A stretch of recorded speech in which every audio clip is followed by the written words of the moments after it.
नमस्कार, RN TV national में आपका स्वागत है और मैं हूं आपके साथ सुमन पाल। बुलेटिन की शुरुआत करते हैं बड़ी खबरों के साथ। हरियाणा के मुख्यमंत्री नायब सिंह सैनी ने कहा कि विकसित भारत गारंटी फॉर रोजगार एंड आजीविका मिशन ग्रामीण मेहनतकश श्रमिकों के जीवन स्तर को ऊंचा उठाने के लिए एक मजबूत नींव है। उन्होंने बताया है कि ये योजना प्रधानमंत्री नरेंद्र मोदी की देश के हर श्रमिक को काम, सम्मान, समय पर मजदूरी और सुरक्षित आजीविका सुनिश्चित करने की प्रतिबद्धता को साकार करता है। और मुख्यमंत्री नायब सिंह सैनी ने रविवार को पंचकुला के इंद्रधनुष ऑडिटोरियम में आयोजित इस राज्य स्तरीय सम्मेलन में बतौर मुख्य अतिथि शिरकत की है।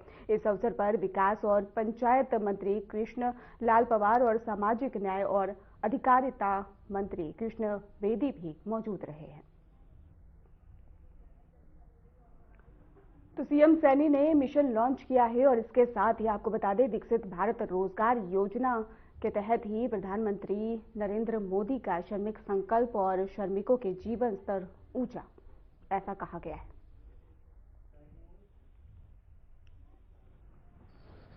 तो श्रमिकों के जीवन स्तर ऊंचा, ऐसा नायब सिंह सैनी ने कहा है। और विकसित भारत रोजगार योजना, हरियाणा के मुख्यमंत्री नायब सिंह सैनी ने कहा कि विकसित भारत गारंटी फॉर रोजगार एंड आजीविका मिशन ग्रामीण मेहनतकश श्रमिकों के जीवन स्तर को ऊंचा उठाने के लिए एक महत्वपूर्ण मजबूत नींव है। उन्होंने बताया है कि योजना प्रधानमंत्री नरेंद्र मोदी की देश के हर श्रमिक को ही काम, सम्मान, समय पर मजदूरी और सुरक्षित आजीविका सुनिश्चित करने का प्रतिबद्धता को साकार करती है। मुख्यमंत्री नायब सिंह सैनी ने रविवार को ही पंचकुला के इंद्रधनुष ऑडिटोरियम में आयोजित इस राज्य स्तरीय सम्मेलन में बतौर मुख्य अतिथि शिरकत भी की है। इस अवसर पर विकास और पंचायत मंत्री कृष्ण लाल पंवार और सामाजिक न्याय और अधिकारिता मंत्री कृष्ण बेदी भी मौजूद रहे हैं।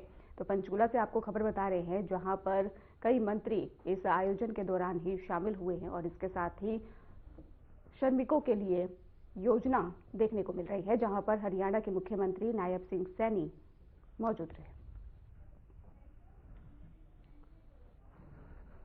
आदरणीय शिवराज चौहान जी वो बाढ़ प्रभावित क्षेत्र के लोगों को मिलने के लिए गए। जब वो वहां मिलने के लिए गए तो उनको कुछ मनरेगा के मजदूर मिले और जब उनको मजदूर वो मनरेगा के तो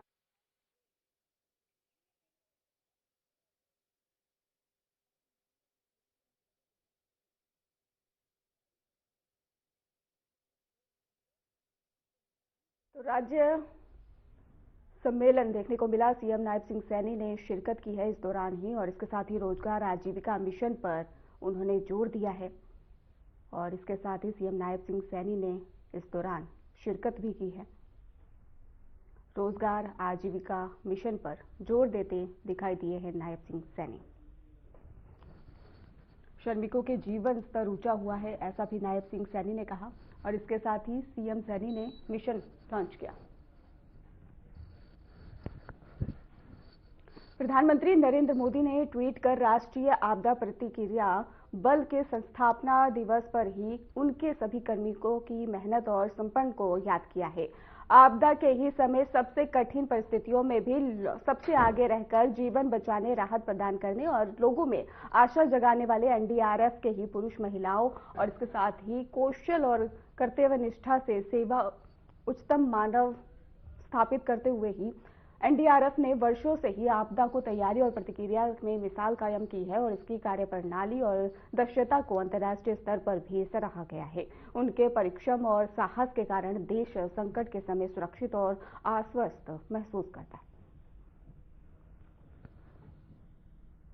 तो पीएम मोदी ने एनडीआरएफ की सराहना की है। एनडीआरएफ स्थापना दिवस पर पीएम मोदी का साफ संदेश देखने को मिला। आपदा प्रबंधन में ही एनडीआरएफ की मिसाल भी देखने को मिली है। पीएम मोदी ने ही एनडीआरएफ कर्मियों को सम्मानित किया है। एनडीआरएफ की तैयारी और साहस की भी पीएम मोदी तारीफ करते नजर आए हैं। तो आपको बता दें कि एनडीआरएफ स्थापना दिवस के अवसर पर ही पीएम मोदी ने एनडीआरएफ टीम की सराहना की है, उनकी तारीफ की है और इसके साथ ही आपको बता दें उन्हें सम्मानित भी किया गया है। तो पीएम मोदी ने ट्वीट कर उन्हें सम्मानित किया और उनकी सराहना भी की है। पीएम मोदी ने एनडीआरएफ की सराहना की और पीएम मोदी ने, और आपको बता दें, उनके साहस को सराहा है और महिलाओं और पुरुषों दोनों के साहस को पीएम मोदी ट्वीट कर सराहते हुए नजर आए हैं। पीएम मोदी ने ट्वीट कर एनडीआरएफ के स्थापना दिवस पर उनके सभी कर्मियों की मेहनत और समर्पण को याद किया है। आपदा के समय सबसे कठिन परिस्थितियों में भी सबसे आगे रहकर जीवन बचाने, राहत प्रदान करने और लोगों में आशा जगाने वाले एनडीआरएफ के पुरुष महिला अपने कौशल और कर्तव्य निष्ठा से सेवा के उच्चतम मानक स्थापित करते हैं, ऐसा कहा है। और इसके साथ ही एनडीआरएफ ने वर्षों से आपदा की तैयारी और प्रतिक्रिया में मिसाल कायम की है और इसकी कार्यप्रणाली और दक्षता को अंतर्राष्ट्रीय स्तर पर भी सराहा गया है। उनके परिश्रम और साहस के कारण देश संकट के समय सुरक्षित और आश्वस्त महसूस करता है।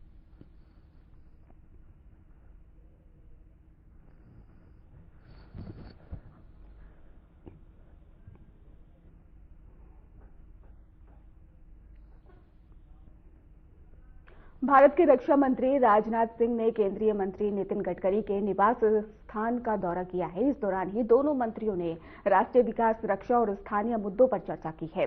दौरे के दौरान दोनों नेताओं ने राजनीतिक और प्रशासनिक मामलों पर विचार विमर्श किया है।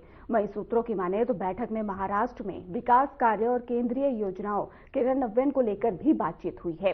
रक्षा मंत्री राजनाथ सिंह और केंद्रीय मंत्री नितिन गडकरी की ये मुलाकात राजनीतिक समन्वय और राज्यों में केंद्र की योजनाओं के प्रभावी क्रियान्वयन के दृष्टिकोण से ही महत्वपूर्ण मानी जा रही है।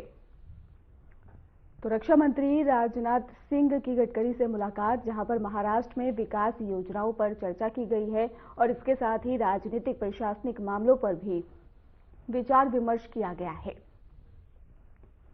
तो ये मुलाकात काफी ज्यादा खास बताई जा रही है, जिस पर कई विषयों पर चर्चा की गई है। और इसके साथ ही आपको बता दें कि भारत के रक्षा मंत्री राजनाथ सिंह ने ही केंद्रीय मंत्री नितिन गडकरी के साथ निवास स्थान का ये दौरा किया और इस दौरान ही दोनों मंत्रियों ने राष्ट्रीय विकास, रक्षा और स्थानीय मुद्दों को लेकर चर्चा की, बातचीत की, बैठक की। और दौरे के दौरान ही दोनों नेताओं ने राजनीतिक और प्रशासनिक मामलों पर विचार विमर्श किया है। वहीं सूत्रों का यह भी कहना है कि बैठक में महाराष्ट्र में विकास कार्य और केंद्रीय योजनाओं के क्रियान्वयन को लेकर भी बातचीत हुई है। रक्षा मंत्री राजनाथ सिंह और केंद्रीय मंत्री नितिन गडकरी की ये मुलाकात राजनीतिक समन्वय और राज्यों में केंद्र की योजनाओं के प्रभावी क्रियान्वयन के दृष्टिकोण से काफी ज्यादा महत्वपूर्ण मानी भी जा रही है।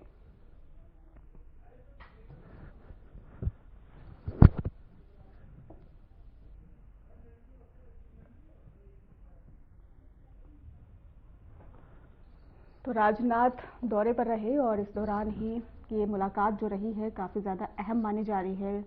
रक्षा मंत्री और गडकरी की मुलाकात काफ़ी अहम मानी जा रही है। विकास योजनाओं पर उन्होंने खास चर्चा की है और आपको बताते चले कि राजनीतिक प्रशासनिक मामलों पर भी उन्होंने विचार विमर्श किया है और उनके परिजनों से राजनाथ मिलते नजर आए हैं।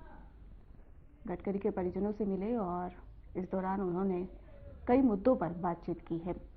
तो तस्वीरें आपको दिखा रहे हैं जहां पर राजनाथ पहुंचे हुए थे, गडकरी से मुलाकात की उन्होंने और इस दौरान वो बच्चों से भी मिलते नजर आए और विकास योजनाओं पर भी वो चर्चा करते नजर आए हैं।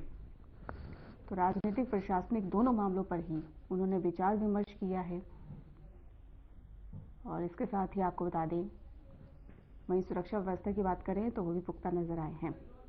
तो गडकरी ने राजनाथ का भव्य स्वागत भी किया है।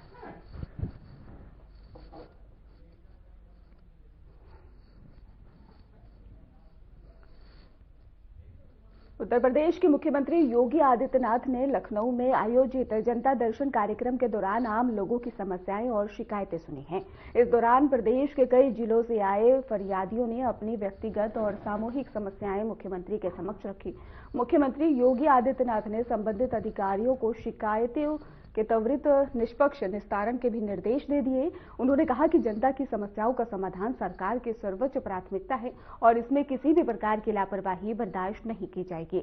जनता दर्शन कार्यक्रम के दौरान प्रशासनिक अधिकारी भी मौजूद रहे। उन्होंने मौके पर ही कई मामलों में आवश्यक कार्रवाई की प्रक्रिया भी शुरू कर दी है। तो लखनऊ से आपको खबर बता रहे हैं, जहां पर जनता दर्शन में सीएम योगी आदित्यनाथ पहुंचे। लखनऊ में उन्होंने जनता की समस्याओं को सुना और सीएम योगी ने समस्याओं को सुनने के बाद ही उनके समाधान के निर्देश भी दे दिए। जनता समस्याओं पर सीधा संवाद करते नजर आए सीएम योगी आदित्यनाथ। तो तस्वीरें आपको दिखा रहे हैं, जहां पर जनता दर्शन के दौरान ही सीएम योगी आदित्यनाथ जनता से मिलते हुए नजर आए और उनकी समस्याओं को सुनते हुए नजर आए। सभी फरियादियों की सीएम योगी आदित्यनाथ ने समस्याएं सुनी और निस्तारण के भी निर्देश दिए हैं। तो उत्तर प्रदेश के मुख्यमंत्री योगी आदित्यनाथ ने लखनऊ में आयोजित जनता दर्शन कार्यक्रम के दौरान आम लोगों की समस्याएं और शिकायतें सुनी हैं। इस दौरान ही प्रदेश के कई जिलों से आए फरियादियों ने उनके व्यक्तिगत और सामूहिक समस्याएं जो है मुख्यमंत्री के समक्ष उन्होंने रखी। मुख्यमंत्री योगी आदित्यनाथ ने संबंधित अधिकारियों को शिकायतों के त्वरित निष्पक्ष निस्तारण के भी निर्देश दिए। इसके साथ ही आपको बताते चले कि उन्होंने कहा कि जनता की समस्याओं का समाधान सरकार की सर्वोच्च प्राथमिकता है और इसमें किसी भी प्रकार की लापरवाही अब बर्दाश्त नहीं की जाएगी। जनता दर्शन कार्यक्रम के दौरान ही प्रशासनिक अधिकारी भी इस दौरान मौजूद रहे और जिन्होंने मौके पर ही कई मामलों के आवश्यक कार्रवाई की प्रक्रिया भी शुरू कर दी है। तो सीएम योगी आदित्यनाथ के निर्देश के बाद से ही जो अधिकारी हैं उन्होंने भी इसको लेकर अब प्रक्रिया जो है कार्रवाई की वो शुरू कर दी है। जनता दर्शन में सीएम योगी आदित्यनाथ पहुंचे हुए थे और जहां पर वो जनता से मुलाकात करते, उनकी समस्याओं को सुनते नजर आए हैं। लखनऊ में ही सुनी है उन्होंने जनता की समस्याएं और सीएम योगी आदित्यनाथ ने निर्देश भी दे दिए समस्या का समाधान के और जनता समस्याओं पर सीधा संवाद करते हुए सीएम योगी आदित्यनाथ नजर आए हैं। जितने भी फरियादी आए हुए थे सभी की समस्याओं को उन्होंने सुना है और निस्तारण के भी उन्होंने अधिकारियों को निर्देश दे दिए हैं। उसके बाद सख्ती से ही निर्देश के बाद अब अधिकारी भी कार्रवाई की ओर बढ़ चुके हैं।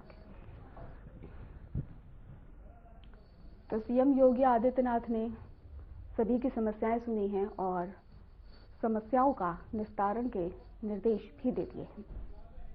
तो लखनऊ से आपको खबर बता रहे हैं, उत्तर प्रदेश के मुख्यमंत्री योगी आदित्यनाथ ने लखनऊ में आयोजित जनता दर्शन कार्यक्रम के दौरान आम लोगों की समस्या और शिकायतें सुनी हैं। इस दौरान ही प्रदेश के कई जिलों से आए फरियादियों ने अपनी व्यक्तिगत और सामूहिक समस्याएं सीएम योगी आदित्यनाथ के सामने रखी, जिसके बाद सीएम योगी आदित्यनाथ ने उनकी समस्याओं को सुना और अधिकारियों को निर्देश देते नजर आए और अधिकारियों ने उनके निर्देश का पालन करते हुए ही अब कार्रवाई को लेकर ही सख्ती दिखानी शुरू कर दी है और जितनी भी समस्याएं सुनी गई हैं सभी के समाधान के लिए वो कार्रवाई करते नजर आ रहे हैं। तो जनता दर्शन के दौरान कई लोगों की सीएम योगी से मुलाकात। छत्तीसगढ़ के मुख्यमंत्री विष्णुदेव साय ने कहा कि दिल्ली जा रहे जहां बीजेपी के राष्ट्रीय अध्यक्ष का चुनाव होने वाला है, उन्होंने कांग्रेस पर तीखा निशाना साधते हुए कहा कि कांग्रेस में परिवारवाद है और जबकि बीजेपी में संगठनात्मक चुनाव हर 3 साल में नियमित रूप से होते हैं। उन्होंने बताया है कि संगठन में स्थानीय सीमित से लेकर मंडल, जिला, प्रदेश और राष्ट्रीय स्तर तक जिम्मेदारियां लगातार बदलती रहती हैं। मुख्यमंत्री ने नक्सलवाद और को लेकर भी अपनी राय व्यक्त की है और कहा कि प्रधानमंत्री और गृह मंत्री का नक्सलवाद समाप्त करने का संकल्प आवश्यक पूरा होगा और उनका ये बयान राज्य में सुरक्षा और विकास को लेकर बीजेपी की प्रतिबद्धता को दोहराने वाला माना जा रहा है। दिल्ली जा रहे हैं, कल बीजेपी के राष्ट्रीय अध्यक्ष का चुनाव की प्रक्रिया प्रारंभ हुई। ये कांग्रेस का इसमें कहना है कि वहां भी परिवारवाद चल रहा है बीजेपी में। बिल्कुल उनका कहना सत्य है। परिवारवाद तो कांग्रेस में है, भारतीय जनता पार्टी में तो हर 3 साल में संगठन का चुनाव होता है, जिसमें हर बार अपने स्थानीय समिति से लेकर मंडल, जिला, प्रदेश और राष्ट्र में दायित्व बदल जाता है। सर, बीजापुर में बड़ी सफलता मिली सर, 2 नक्सलियों को ढेर किया सुरक्षा बल के जवानों ने, हथियार भी बरामद। 4 नक्सली और एक बड़े कैडर के नक्सली हैं। कई समय से प्रयास चल रहा था उनको, लेकिन अब ढेर किया। लेकिन जो टारगेट दिया गया उसके कुछ ही दिन अब शेष है, तो क्या बाकी जो अन्य बचे हुए नक्सली हैं उनको क्या मैसेज देंगे सर? अब मैसेज तो शुरू से ही देते रहे, बार बार देने की आवश्यकता भी नहीं है और जो माननीय प्रधानमंत्री जी और माननीय गृह मंत्री जी का संकल्प है वो अवश्य पूरा होगा। महाराष्ट्र के उप मुख्यमंत्री और शिवसेना प्रमुख एकनाथ शिंदे ने मुंबई के एक होटल में पार्टी के नए चुने गए कोऑपरेटिव्स के साथ ही मुलाकात की है और इसके साथ ही इस बैठक का उद्देश्य नए नेताओं को पार्टी की नीति और कार्यप्रणाली से अवगत कराना और उनके अनुभव साझा करना था। बैठक में एकनाथ शिंदे ने नए कॉर्पोरेटर्स को ही जनसेवा और प्रशासनिक जिम्मेदारियों के प्रति सजग रहने के लिए प्रेरित किया। उन्होंने कहा कि जनता की सेवा में ही ईमानदारी, पारदर्शिता जो है वो सबसे महत्वपूर्ण है।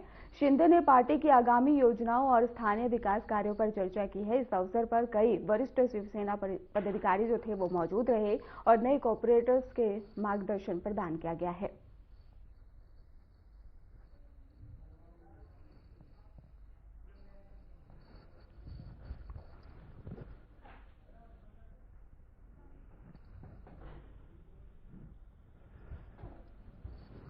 एकनाथ शिंदे ने यह खास मुलाकात की है और नए नेताओं को दिशा निर्देश देते हुए भी नजर आए हैं। जनता सेवा और पारदर्शिता पर भी वो जोर देते नजर आए हैं और इसके साथ ही नए नेताओं को दिशा निर्देश भी उन्होंने दिए हैं। तो जनता सेवा और पारदर्शिता पर जोर दिया और आपको बताते चले कि एकनाथ शिंदे ने ये खास मुलाकात की है।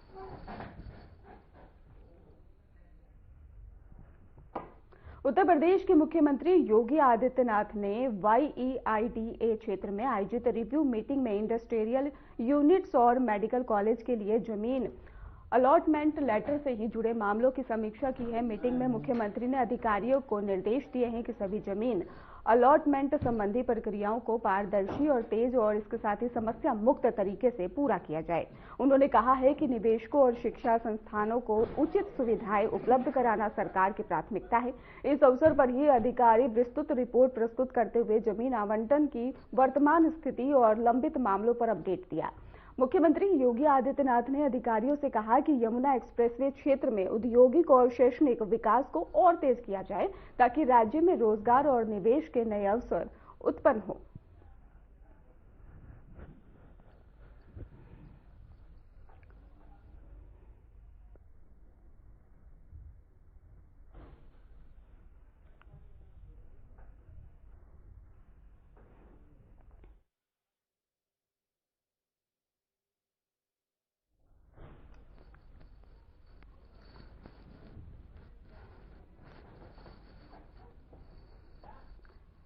तो दिल्ली से आपको खबर बता रहे हैं जहां पर बीजेपी राष्ट्रीय अध्यक्ष चुनाव प्रक्रिया और बीजेपी राष्ट्रीय अध्यक्ष के चुनाव में ही जुटे हैं नेता। सीएम सहित वरिष्ठ बीजेपी नेता पहुंचे मुख्यालय और बीजेपी राष्ट्रीय अध्यक्ष पद चुनाव की तैयारी भी तेज है। तो सभी राज्यों के नेता बीजेपी मुख्यालय में जुटे और इसके साथ ही बीजेपी राष्ट्रीय अध्यक्ष पद चुनाव की तैयारी तेज हो गई है। तो दिल्ली से आपको खबर बता रहे हैं जहां पर बीजेपी राष्ट्रीय अध्यक्ष चुनाव प्रक्रिया और बीजेपी राष्ट्रीय अध्यक्ष के चुनाव में ही नेता जुट गए। सीएम सहित वरिष्ठ बीजेपी नेता मुख्यालय पहुंचे और बीजेपी राष्ट्रीय अध्यक्ष पद चुनाव की तैयारी भी तेज है। सभी राज्यों के नेता बीजेपी मुख्यालय में जुटे। तो बीजेपी के राष्ट्रीय अध्यक्ष के चुनाव को लेकर पार्टी मुख्यालय में तैयारियां जोरों शोरों से हैं। आपको बता दें कि इस प्रक्रिया में ही लगभग सभी बीजेपी शासित राज्यों के मुख्यमंत्री, राज्य इकाई प्रमुख और कई वरिष्ठ नेता भाग लेने के लिए पार्टी मुख्यालय पहुंचेंगे। बीजेपी अध्यक्ष का ये चुनाव पार्टी की रणनीति और नेतृत्व को लेकर अहम माना जा रहा है। वहीं पर वरिष्ठ नेताओं के पहुंचने से उम्मीद है कि चुनाव प्रक्रिया पारदर्शी और व्यवस्थित तरीके से ही संपन्न होगी। पार्टी मुख्यालय में सुरक्षा और व्यवस्थाओं को लेकर भी विशेष तैयारियां देखने को मिल रही हैं। तो आपको बता दें कि वरिष्ठ नेताओं के पहुंचने से अब विशेष तैयारियां जो है वो साफ तौर पर देखने को मिल रही है। कांग्रेस नेता राहुल गांधी की सुल्तानपुर कोर्ट में आज पेशी हो सकती है और कोर्ट ने उन्हें केंद्रीय गृह मंत्री अमित शाह से जुड़े मानहानि मामले में अगली सुनवाई के लिए उपस्थित होने के निर्देश दिया है। मामले में अगली सुनवाई के दौरान ही दोनों पक्षों के तर्क और सबूतों पर विचार किया जाएगा।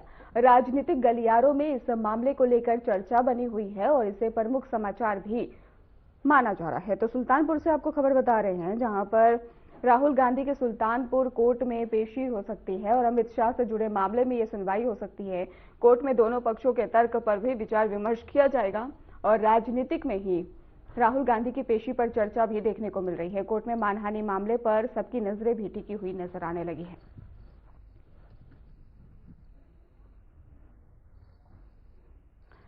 सतहत्तरवें गणतंत्र दिवस की तैयारी जोर शोर से जारी है। कर्तव्य पथ पर परेड की रिहर्सल चल रही है और जिसमें कई सैन्य और सांस्कृतिक झांकियों का अभ्यास भी किया जा रहा है।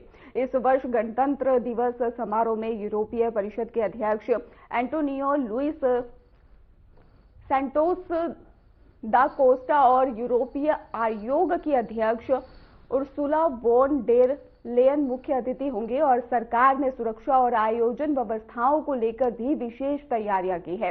परेड और सांस्कृतिक कार्यक्रमों के माध्यम से देश की सैन्य शक्ति, सांस्कृतिक विविधता, आधुनिक प्रगति का प्रदर्शन किया जाएगा।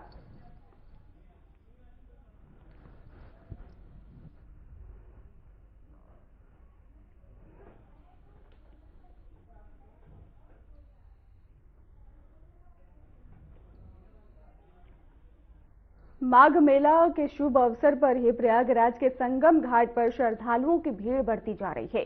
देश भर से आए श्रद्धालु पवित्र त्रिवेणी संगम में ही स्नान कर आध्यात्मिक शांति और पुण्य की प्राप्ति के लिए पहुंचे हैं। मेला प्रशासन ने घाट पर सुरक्षा और व्यवस्थाओं को दुरुस्त किया है। पुलिस और प्रशासनिक अधिकारी श्रद्धालुओं की सुरक्षा, भीड़ नियंत्रण के लिए तैनात है। श्रद्धालुओं के लिए सुविधाओं जैसे जल चिकित्सा और सूचना केंद्र भी उपलब्ध कराए गए हैं। माघ मेला का यह पर्व खासकर मौनी अमावस्या के ही अत्यंत महत्वपूर्ण माना जाता है, क्योंकि इस दिन संगम में ही स्नान करने से विशेष पुण्य की प्राप्ति भी होती है।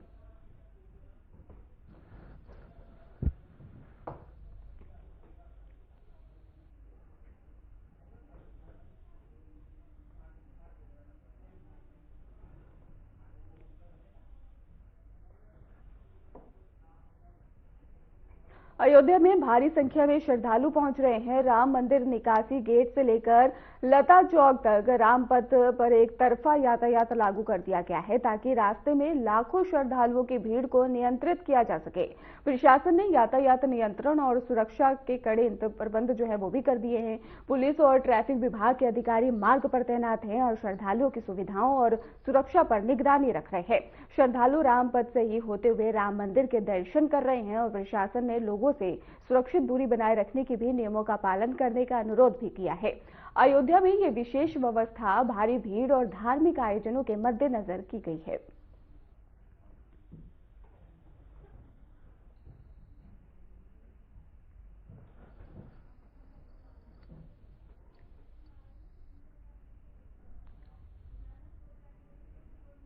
फिलहाल खास बुलेटिन में बस इतना ही। आप देखते रहिए RNTV नेशनल।